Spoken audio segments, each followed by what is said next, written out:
What's up, guys? Welcome back to the channel. So check out these artworks. These straight up look like demonic Madolche artwork. I mean, look at the background over here. We got like pancakes. This is their continuous spell. Looks like it's a bunch of like candy and sweets. And then I was checking out the monsters. I'm like, yo, I don't know if this is family-friendly content, Kappa. It looks like a girl. She's sleeping over here. She's passed out. She got something over there. All right, but let's check them out. This is Dreaming Nemurelia. I thought this was honestly Madolche support as soon as I saw the artwork, but it's like, I think it's supposed to be like her dreams. She's having like bad dreams about like her like sweets coming to alive and being demons. Interesting. I'm sure there's going to be some lore on it. Anyways, level 1 Light Fairy Special Summon Effect Monster. 0 attack, 1500 defense points on Dreaming Nemurelia. Pendulum scale of 8, and it's a pendulum effect. Is once per turn you can place one Nemurelia continuous spell from your deck or graveyard face up on your field. And if you do, add this card to your extra deck face up. You cannot special summon Dreaming Nemurelia the turn you activate this effect. Okay, so it already basically recovers itself, instantly giving you a continuous spell. And then the monster effect is that it cannot be normal summon / set, must be special summon from your face up extra deck by having no cards in your extra deck other than Dreaming Nemurelia. Okay, so it's almost like kind of like Madolche's how you don't want cards in the graveyard for like some sort of bonus. And then you can only special summon Dreaming Nemurelia once per turn this way. First part of it says, if this card is special summon, you can banish up to one card your opponent controls and or in their graveyard face down for every 3 of your face down banished cards. Then shuffle your face down banished cards into the deck equal to the number of cards banished by this effect. So with Desires and a lot of these other card effects that would banish your cards, you actually do want to have more cards. Unfortunately, it's an only up to 1. Like, if it was up to 3, oh my gosh. I mean, literally, Desires equals banish 3. That's huge. But it's still a pretty decent effect, and it does get its effect whenever it's special summon. So that could be via other ways, but it must be special summon from your face-up extra deck. So that's like the only way to get out. Maybe if you can somehow get it in other zones, but nonetheless, that's how you can get out. Maybe you can go for it during your opponent's turn, but nonetheless, it would be cool if it was also a quick effect. Next up, though, we have the other card. This is the first demon monster here. This is Nemurelia's Dream Defender Orieller. So this is the first, like, I guess, I wonder if they're supposed to be, looks like kind of like a chocolate bar. I like how they have chocolate bars for the abs. It's like a chocolate wolf with like pink nails over here. All right, anyways, some pancakes in the background as well.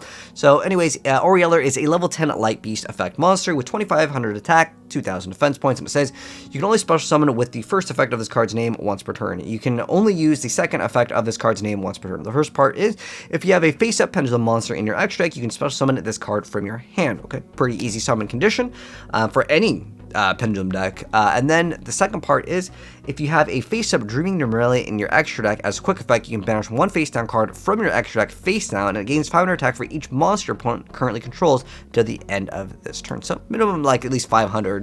So it's not too bad for the most part. Next up, though, we have Nemurelia's Dream Defender Coed. Over here is the artwork on this. This one looks like, I think it's supposed to be some ice cream. Looks like it also has some sort of candy cane. Looks like it's got some like chocolate horns as well. But let's check out the effect here. So 2000 attack, 2500 defense. You can only special summon with the first effect of this card's name once per turn. You can only use the second effect of this card's name once per turn. The first part is if you have a face-up pendulum monster in your extra deck, you can special summon this card from your hand. The second part is when your opponent activates a card or effect that targets a Nemurelia card or cards you control, and you have a face-up Dreaming Nemurelia in your extra deck, as a quick effect, you can banish one face-down card from your extra deck face down to negate the activation. Okay, I'm wondering if the extra deck cards are going to be really good for this, as in they sort of get some bonus if they are banished face down. That would be quite interesting.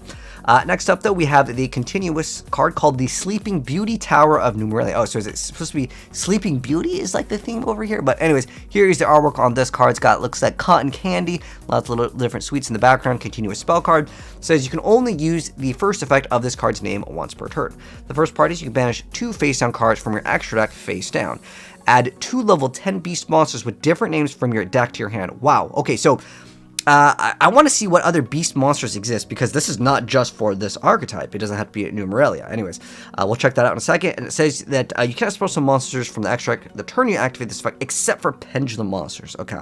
Second part is if a Nemurelia monster or monsters you control would be destroyed by battle or by an opponent's card effect, and you have a face-up Dreaming Nemurelia in your extra deck, you can banish one face-down card from your extra deck face down instead. Okay, let's go ahead and check this out. I haven't actually checked this out myself. This is my first time checking out these cards, so I don't actually know what are good level 10 beasts. So if we go to like monsters, obviously we only really care about effect monsters, and then we want it to be a beast over here. So for type, we'll go to beast, and then we also, it has to be specifically level 10. It can't be 10 or lower, right? 2 level 10 beast monsters. All right, so let's check out what are the good combos. We go for Fenrir. Here we go for the YuGiOh movie, the Sphinx. That's what I want to go for. We got the Earthbound Immortal.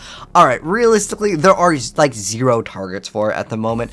This one is level 10 and this one is level 10. So it's basically only really used for its own archetype. I'm guessing we'll probably get some more support. I was just thinking, like, you know, being able to add double cards is really good. And I'm wondering, is there any archetype that gets cards a bonus off of banishing face down? Because you can like run this in Grand Maju, search out double, and then you'd have like, you know, extra cards. I think Grand Maju could splash this in, but is Grand Maju still like, what is Grand Maju at? I think it was, I know Grand Maju got hit by some sort of like effect. Was it, I think Desires is still at 3, right? In the TCG. If I could spell, okay, I know okay, it's at 2. It's just like, yeah, it's good enough, right? Maybe you can mix it in with like the fairy tale archetype deck with like the Cinderella and like the I forgot what it was, the bird that lets you just add like the field spell. That could be an interesting mix up as well if you maybe wanted to mix them in with like Grand Maju. All right, next up we have the Sweet Dream. So another spell card for the archetype. So it's a dream deck, which is weird because we have the Dream Mirrors, but it's not part of the Dream Mirrors. But the artwork is straight up like the Dolces. Anyway, Sweet Dreams, Nemurelia, a normal spell card that says you can only activate 1 card with this card's name per turn to add, the first part of the effect is to add 1 Nemurelia monster from your deck to your hand. Then, if you have a face-up Dreaming Nemurelia in your extra deck, your opponent cannot activate cards or effects when a Nemurelia monster is normal or special summon for the rest of the turn. The second part is you can place this card from your graveyard on the bottom of the deck, then target 1 Dreaming Nemurelia you control and add it to your extra deck face up. Now, interesting enough, I mean, if you just run Cloak and Dagger or Prohibition, Dreaming Nemurelia, it seems like all they want to do with this entire archetype is base it off of the little girl sleeping over here, and then you get some sort of bonus effect as long as she's like there, right? But you just Prohibition and they can never use it, and then the deck might fall apart quite fast. But it's an interesting idea. I think the artwork is quite cool, but let me know your thoughts down below. But if you guys enjoyed the video, drop a like on it. If you're new here, hit subscribe, turn the bell, because there's no way this is it for like the archetype. They're gonna release more support. Subscribe so you don't miss out if it's the first time here, and I'll see you on the next video. Take care. I'm out. Peace.